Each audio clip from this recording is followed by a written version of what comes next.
आज हम जिस गणेश चतुर्थी को उल्लासपूर्वक मनाते हैं, उसके पीछे केवल एक जन्म नहीं, बल्कि एक ब्रह्मांडीय रहस्य छिपा है।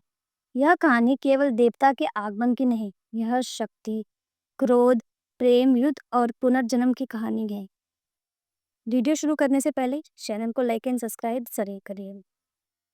कैलाश पर्वत पर शांति थी।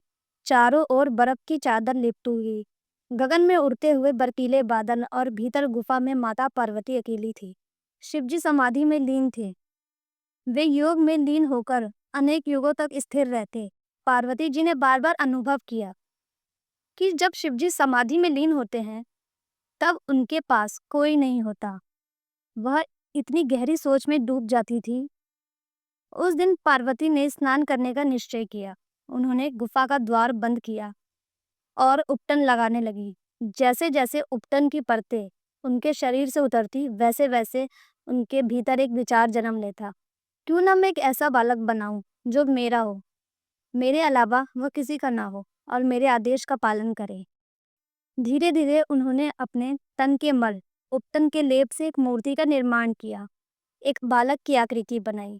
वह नन्हा पर तेजस्वी। जब आकृति पूर्ण हुई, पार्वती ने अपनी शक्ति से उसमें प्राण फूके। क्षण भर में मूर्ति की आंखें खुली। वह मुस्कुराया। पार्वती माँ ने उन्हें हृदय से लगाया और कहा, तुम मेरे पुत्र हो, तुम्हारा नाम गणेश है। पार्वती माँ ने उसे आदेश दिया, मैं स्नान करने जा रही हूँ। जब तक मैं ना आऊं, इस गुफा में किसी को आने मत देना, चाहे वह कोई भी क्यों ना हो। गणेश ने हाथ जोड़कर कहा, माँ, आपकी आज्ञा मेरे लिए सर्वोच्च है। समय बीता। पार्वती स्नान कर रही थी। उसी समय शिव अपनी समाधि से उठे और कैलाश पर लौटे।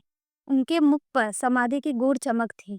गुफा का द्वार बंद था और सामने एक बालक खड़ा था। शिव ने मुस्कुराते हुए कहा, बालक, द्वार खोलो, मैं भीतर जाना चाहता हूँ। गणेश ने दृढ़ स्वर में कहा, आप नहीं जा सकते, माता ने मना किया है। शिव चौंक बैठे। जानते हो मैं कौन हूँ? मैं स्वयं महादेव हूँ। गणेश ने गर्व से उत्तर दिया, आप चाहे कोई भी हो, मेरी माता की आज्ञा से बड़ा कुछ नहीं। शिव के नेत्रों में आश्चर्य की रेखा खिंच गई। एक बालक इतना साहसी? फिर उन्होंने कहा, बालक, हट जाओ, यह खेल नहीं है।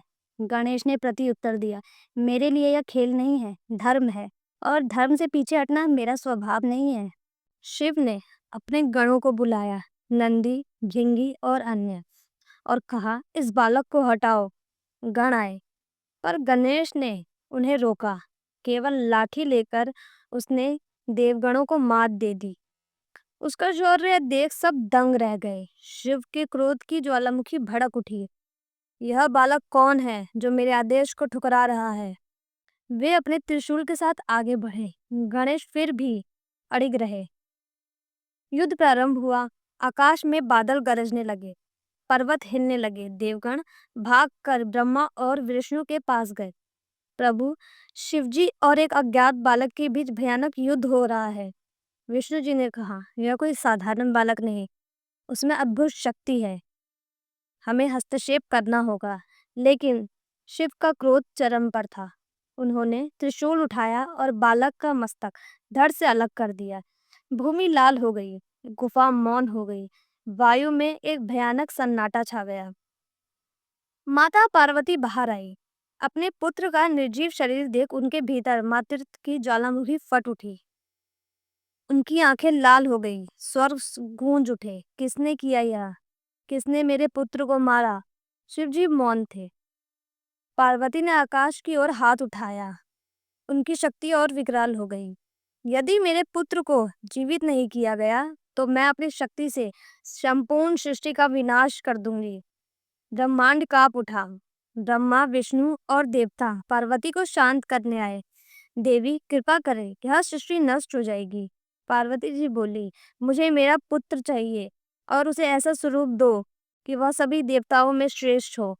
शिव जी ने कहा, उसका जीवन वापस लाना होगा, पर उसका मस्तक तो नष्ट हो गया है। गण, उत्तर दिशा में जाओ और जो भी प्राणी अपने शिशु की तरफ पीठ करके सोया होगा, उसके बालक का सिर लेकर आना। गण उत्तर दिशा की ओर गए। वहां एक विशाल हाथी अपने बालक की ओर पीठ करके सोया हुआ था। गणों ने उसका सिर लिया और वापस लौट आए। शिवजी ने बालक के शरीर पर हाथी का सिर लगाया। मंत्रों का उच्चारण हुआ। क्षण भर में बालक जीवित हो उठा। पार्वती माँ ने उसे गले से लगाया। शिवजी ने घोषणा की, यह बालक देवताओं में अग्रणी होगा। इसे गणों का ईश कहा जाएगा। यह प्रथम पूज्य होगा। इसके बिना कोई भी कार्य सिद्ध नहीं होगा। सभी देवता झुके और इस प्रकार गणेश का पुनर्जन्म हुआ। अब सुनिए एक गूढ़ रहस्य जो कम लोग जानते हैं। जिस हाथी का सिर लाया गया वह साधारण हाथी नहीं था। वह वास्तव में एक गंधर्व था जिसे श्राप मिला था कि वह हाथी बने। यह श्राप तब समाप्त होगा जब उसका सिर किसी दिव्य उद्देश्य के लिए उपयोग होगा। इस प्रकार गणेशों में 3 शक्तियों का संगम हुआ। पार्वती की शक्ति, उस गंधर्व की बुद्धि और बल, शिव की दिव्यता। इसलिए गणेश को केवल देवता नहीं बल्कि शक्ति, बुद्धि और संतुलन के प्रतीक हैं।